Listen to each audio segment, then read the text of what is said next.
In this video, we are going to delve into mutexes. Mutexes are essential tools for protecting shared data in concurrent Go programs. We will cover the sync.Mutex and sync.RWMutex types, which are key components for ensuring data safety in concurrent environments. Let us first understand the race condition problem. Race conditions occur when multiple goroutines access and modify shared data concurrently, leading to unpredictable results. Look at the code on the screen. Here we have a variable named counter of type integer. The increment function increments the counter variable inside a for loop 1,000 times. Then we are calling the increment function using goroutine 2 times. Ideally, the expected result is 2,000. But the actual result is unpredictable because of the race condition. So what exactly is a mutex? A mutex is a synchronization primitive that ensures only one goroutine can access shared data at a time. Mutex stands for mutual exclusion. Imagine a lock icon pointing to a shared resource. This lock ensures that only one goroutine can access the shared resource at any given moment, preventing race conditions and data corruption. Let's explore the basic usage of sync.Mutex in Go. Here is a code snippet demonstrating how to use sync.Mutex to protect a counter variable.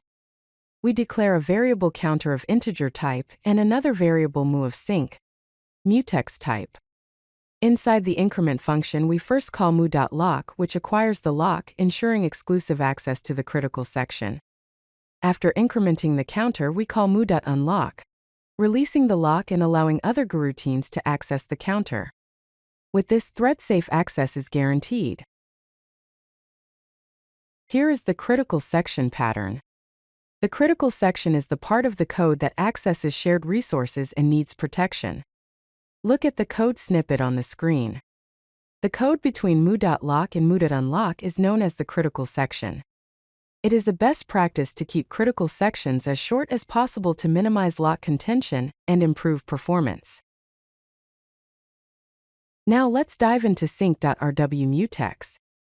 Sync.RWMutex allows multiple readers or a single writer access to shared data. It provides more flexibility than sync.Mutex in scenarios where reads are much more frequent than writes. Here is a comparison. For multiple readers, multiple goroutines can read simultaneously when no writer is active.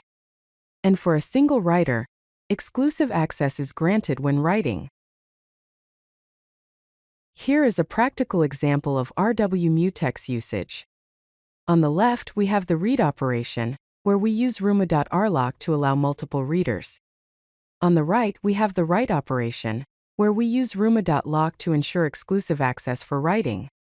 RWMutex is particularly useful when reads are more frequent than writes, as it allows multiple readers to access the data simultaneously without blocking each other.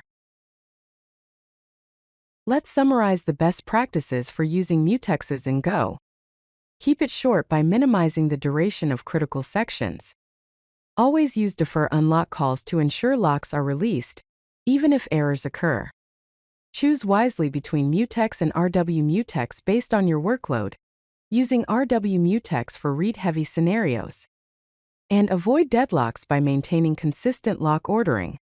Remember, mutexes are key to achieving safe concurrent access to shared data in your Go programs.